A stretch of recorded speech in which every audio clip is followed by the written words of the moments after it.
Sir जैसे कि हम किसी पे ट्रस्ट करते हैं, बहुत ज़्यादा ट्रस्ट करते हैं उस पे, और मतलब उसके साथ हम हर कुछ शेयर करते हैं, चाहे हमारा फैमिली में है, कोई फ्रेंड में है, कुछ भी हो।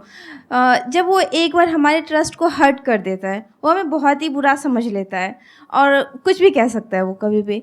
तो दोबारा अगर उससे रिलेशन बन रही है, हमारी बातें करनी स्टार्ट हो रही है, सब कुछ हम इग्नोर करके, तो क्या सर दोबारा से उस पे हमें वही ट्रस्ट पहले वाली लानी चाहिए, उसके साथ शेयरिंग करनी चाहिए, या उसके साथ मतलब खुल के हम बातें कर सकते हैं कुछ भी? नेपोलियन हिल से जब जीवन में सबसे बड़ी सीख को लोगों ने कहा ना, एक लाइन में बता दो।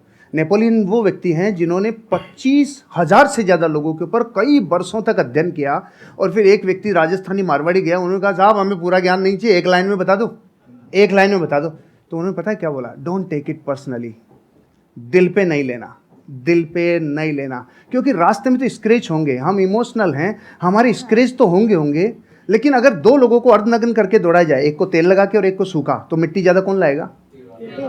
तो तेल लगाना बंद कर दो, यहाँ नहीं, दिल पे तेल लगाना बंद कर दो, हृदय पे लेना बंद कर दो, नहीं तो जैसे ही मार्केट में जाएंगे लोग तो आपको कुछ कहेंगे। तो पहली बात तो दिल पे नहीं लेना, क्योंकि दिल पे लेते लेते तो खत्म ही हो जाएंगे, फिर सबका दिल पे लेते चले जाएंगे। एक बात। दूसरी बात, आप कह रहे हैं दोबारा ट्रस्ट करें कि नहीं करें, सोच समझ के, विचार करके, क्योंकि जिस व्यक्ति ने एक बार ट्रस्ट तोड़ा है तो फिर वहां पर एक सिद्धांत लागू होता है, प्रेम भाव हो सब जीवों से, विश्व के हर जीव से प्रेम हो भाई, करुणा स्रोत बहे दुखियों पे, दुखियों पे फिर विशेष करुणा बहनी चाहिए, प्रेम भाव हो सब जीवों पे, करुणा स्रोत बहे दुखियों पे, दुर्जन में मध्यस्थ विभो, ये जो दुर्जन है ना उसमें फिर थोड़ा मध्यस्थ विभो उन पे, और गुणी जनों में हर्ष प्रभो, जैसे सर गुणीजन है तो ऑटोमेटिकली हृदय से एक श्रद्धा बहती है। तो प्रेम भाव हो सब जीवों में, गुणी जनों में हर्ष प्रभो, करुणा स्रोत बहे दुखियों पे, दुर्जन में मध्यस्थ विभो। दुर्जन से थोड़ा दूरी बना के रखिए, आगे बढ़ जाएंगे। ट्रस्ट तोड़ने का मतलब क्या? वो छोटा भी हो सकता है, बहुत बड़ा भी हो सकता है। छोटा मतलब क्या कि आपको कहा कि हाँ हम यहाँ पर घूमने के लिए जाएंगे, और एंड टाइम पे उसने कह दिया नहीं नहीं जाएंगे, ये भी ट्रस्ट तोड़ना है।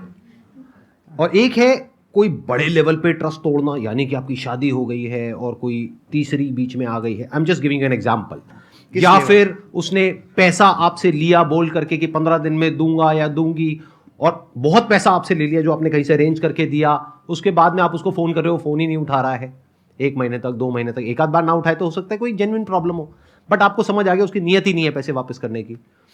तो जब आपको समझ आ गया है कि वो इंसान भरोसा करने के लायक नहीं है, तो दोबारा भरोसा क्यों करना है? तब तक जब तक कि उसको एक्चुअल में पश्चाताप नहीं होता है। इंसान बदलता है, ये प्रकृति बदलती है, सब कुछ बदलता है, इस दुनिया में एक ही चीज कांस्टेंट है, दैट इज चेंज। सब कुछ बदलता है। तो हो सकता है वो इंसान आज ट्रस्टवर्दी ना हो, लेकिन 6 महीने बाद या 1 साल बाद वो पूरी तरह से बदल जाए। तो आपको देखना है कि क्या वो उसकी एक गलती थी। गलती किसी से भी हो सकती है, आपसे भी हो सकती है, मेरे से भी हो सकती है, इनसे भी हो सकती है, तब तो ठीक है, उसने पश्चाताप कर लिया और बार बार आपको सॉरी बोल दिया, कर दिया, बात खत्म। बट क्या वो उसकी फितरत है? क्या वो दुर्जन है? जैसे इन्होंने वर्ड यूज किया, दूरजन, मतलब कि ऐसे जनों से दूर ही रहो।